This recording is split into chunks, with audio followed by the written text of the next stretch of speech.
my name is Natalie Schuler, and I just started my master's at GCU in elementary education, and I'm here to tell you about my dispositions.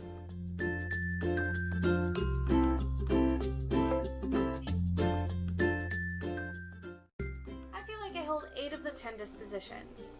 The first disposition that I'm going to talk about is high expectations. Now, I've had a lot of experience working with students in an after-school program where I taught drama club, and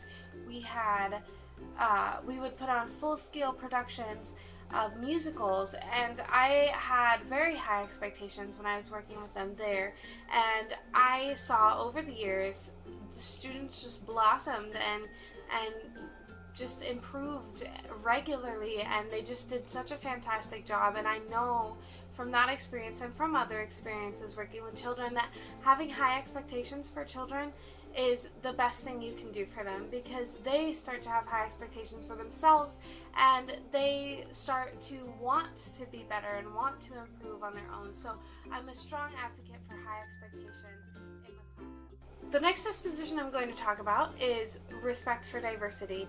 I have actually been in music and theater my entire life, and I've been around some very different people from all different backgrounds, and so I feel like those experiences working with all sorts of different kinds of people, different age ranges and different backgrounds and different religions, I've learned to care about everyone. I have a strong belief that every single person was placed on this earth with a purpose, and every single person has something special about them that they can share with me, something they can teach me. And so I am very respectful of diversity, and in fact I like to celebrate it, and I like to encourage diversity, especially among my students. I hope to encourage diversity in them, that they might be able to see a person for who they are, not what their background is or what their skin color is, because you will find so much more joy in life when you love people for who they are. The next disposition I'm going to talk about is professional conduct. This disposition I feel strongly about because I've done a lot of research on this one, and I feel pretty confidently that I maintain a very professional persona in my personal life as well as my work life. I've had a lot of trainings in summer camps and at Challenger Space Center when I worked there, and in Playwell Technologies when I worked there, that I've learned a lot about how to work with students and how to work with parents in a professional manner. And so I feel like I have a ton of experience in that world, and I feel very confident that I maintain a professional persona no matter where I'm at. I've also recently been researching about how the internet and social media has really affected educators, and private lives are not really private anymore, so it's really important, at least to me, to maintain a very professional persona outside of the workplace as well. It's just safer to maintain a professional outlook no matter where you are in your life or what you're doing. The next disposition I'm going to talk about is curiosity. This is one of my favorite dispositions because I think that a student's curiosity is the main point of education. Students need to have curiosity, and with technological advances and with having so much information at our fingertips, it's great to inspire curiosity in students and to really encourage them to be curious of the things around them and of the world. And I've done a lot of science and engineering camps lately, and I feel like that kind of curiosity is just going to inspire students, and they're going to go so far, and it's a fantastic thing to promote. Having students do research and ask questions and encouraging that kind of behavior is really what education is all about. The next disposition I want to talk about is honesty.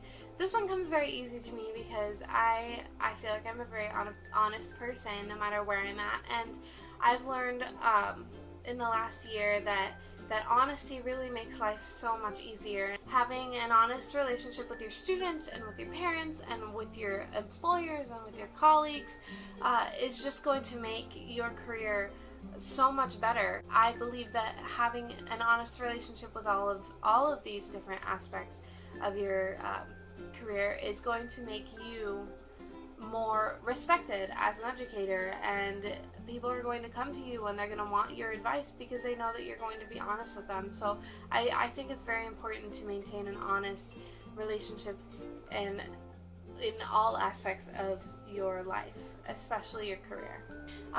They just need to feel like they are cared for, and that, as an educator, I feel like that is your job. You need to care for the students, and you need to foster their minds and help them enjoy education and not be scared of it or hate it. And so it's very important to have a compassionate sort of outlook when you are working with students. The next disposition I'm going to talk about is advocacy. This one I'm very excited about in the education world. I'm really excited to get started because I feel like I'm going to have more opportunities to reach out to the community and to make a difference in people's lives. And that's something that I've always wanted to do. I've always wanted to affect people, and recently I had a friend pass away, and I had no idea how many people she had affected. Until I just saw the mass amount of people who gathered to celebrate her life. And I was so inspired that that is my goal in life, to just encourage people and hopefully make a difference and affect one person at a time and just really change the world for the better. The next one I'm going to talk about is dedication. And this one is extremely important as an educator because teaching is not an easy job. It may seem like an easy job, but it's quite difficult, and there's so many different aspects of it. It's very important that you are dedicated to your job because you are affecting the future of America. And so, in my opinion, I'm extremely dedicated, and I'm excited to start my career in education because I've had a lot of experience, and I've wanted to be a teacher since I was a child. And actually, my undergrad, I did music education for the first 3 years, and then I switched out of education into performance, thinking that education maybe wasn't what I wanted. And then after I graduated, I got into substitute teaching and realized education is what I wanted. And so I'm really excited to get back into it, and that's why I started my master's in education at GCU. So I can't wait to jump into the education world and start teaching and start getting to know my students and just making a difference in their lives. And so dedication is extremely important, and I feel like that's something that I definitely have. After exploring my other options, I'm sure that I'm very dedicated to this career path.